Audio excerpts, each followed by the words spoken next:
हे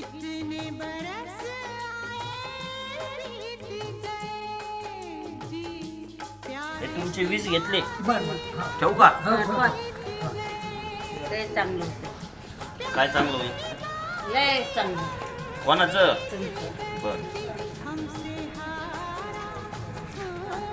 बाबा आजीवर प्रेम करता तुम्ही? आता काय आता म्हातारे पण तर आता काय सांभाळत लागते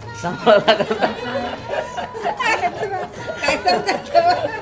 समजत मला जाऊ द्या आता. 1000 तुमचे बाबा, हे तुमचे 300. आता आता एकूण एकाला सांभाळत लागेल का नाही? हा हा. करते का पण सांगा ना. जेवण खावण मस्त पद्धतशीर अहो प्रेम करते का? अहो जीव लाविते का आजीला? हे वापरा.